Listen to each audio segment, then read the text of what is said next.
il est très difficile d'imaginer ce qu'a dû être la psychologie, les réflexes intérieurs, les mouvements de réflexion, d'examination intérieure par les apôtres entre la résurrection et la Pentecôte ou l'ascension. Ils ont dû d'abord ressentir d'une manière aiguë, pointue, leur médiocrité. Ils avaient fui, il devait y avoir en même temps une infinie tristesse d'avoir trahi, ils avaient fui, ils s'étaient enfuis, c'était pas brillant. Or, un passage, une parabole, non seulement m'aide à comprendre cette psychologie, mais c'est une parabole qui inclut, j'allais dire, une confidence. Je vous en ai fait quelques fois, mais celle-là, c'est une confidence qui, à 50 ans de distance, me marque encore. Nous lui donnerons comme titre « Si vous n'avez pas compris cela ». Oh, ça nous arrive très souvent de revenir en arrière dans notre mémoire et puis de nous rendre compte que nous avions compris que la superficie, que nous n'avions pas compris cela.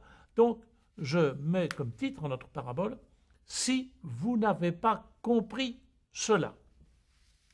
J'ai eu la chance, une très grande chance, d'entrer en religion au moment où, exceptionnel, de ferveur et d'espérance dans la vie de l'Église, dans la vie de l'Europe, dans la vie... C'était juste, à la fin de la guerre, cela n'était pas du tout la morosité que l'on voit traîner dans beaucoup de couloirs d'évêchés ou d'ailleurs en ce moment, une espèce de morosité qui est tombée sur la France dès qu'on parle de l'Église. C'était pas cela. C'était à la fin de la guerre. Et si vous me demandiez ce qui m'a le plus appris pendant cette année de noviciat, c'est-à-dire cette année où quelqu'un était délégué, nous étions un groupe, là nous étions nombreux, nous étions presque 30, un groupe de gens les plus divers qui étaient confiés pendant 1 an à un sage que nous appelions le père maître des novices et qui était chargé de nous guider, de voir si nous étions vraiment faits pour nous engager en vie religieuse chez les dominicains. Nous étions, je vous le disais, presque une trentaine, les plus divers. Il y avait l'inévitable ingénieur de Polytechnique, il y avait l'ancien ébéniste à côté de lui, il y avait des étudiants de toutes sortes, 2 anciens militaires qui avaient fait des captivités redoutablement dures, il y avait un inspecteur des finances, il y avait un ingénieur de Pernod, il y avait l'ingénieur de Pernod. Il avait fait l'école centrale et puis il était entré chez Pernod. Il y avait un cuisinier et puis des étrangers, un Libanais qui était très fort, un Égyptien, 2 Norvégiens, etc. Ça faisait un groupe merveilleux.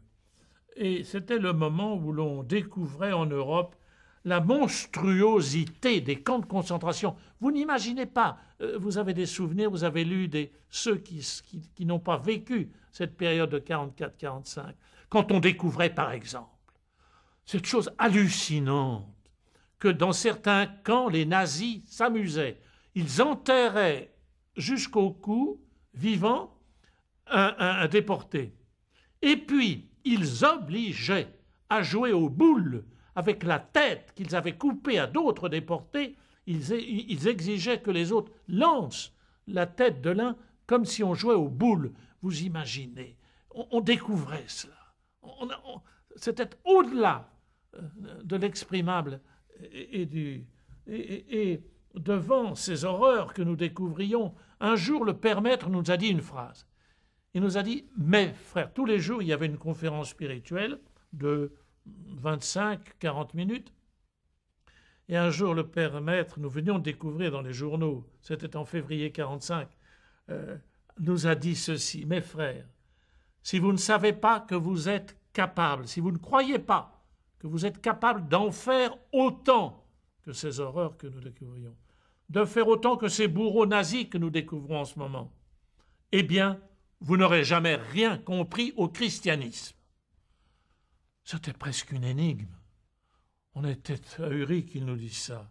Entendre un homme qui était la bonté même, tout son être était structuré par la bonté. Entendre cet homme nous dire cela, si vous n'avez pas compris que vous êtes tous capables finalement d'être des monstres, vous n'avez rien compris au christianisme.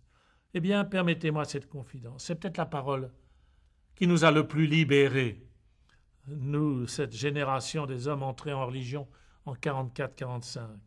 En tout cas, moi, c'est celle qui m'a décidé à rester, car je me suis dit un ordre qui met la miséricorde, c'est-à-dire la misère qui prend le mal de l'autre jusqu'à cela, jusqu'à se savoir capable d'être coupable de l'horreur.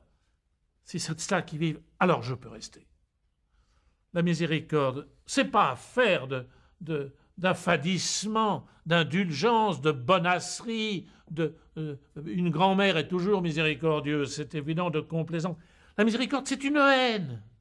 C'est la haine du mal, mais au nom de l'amour. Au nom de l'amour. C'est pas à ce moment-là, il y avait l'existentialiste, on nous bassinait sur le sens tragique de l'existence. C'est bien autre chose, la miséricorde. C'est autre chose que ce combat pour la solidarité. C'est évident qu'il faut le mener. C'est infiniment plus que la lutte contre l'injustice. C'est tout cela, mais en plus, avec un amour de l'autre. Celui de Jeanne d'Arc sur ses bourreaux, celui du père Kolb sur ses bourreaux, quand il leur disait « Arrête de nous regarder ainsi », parce qu'il les regardait avec un air de bonté. Je vous le répéterai indéfiniment.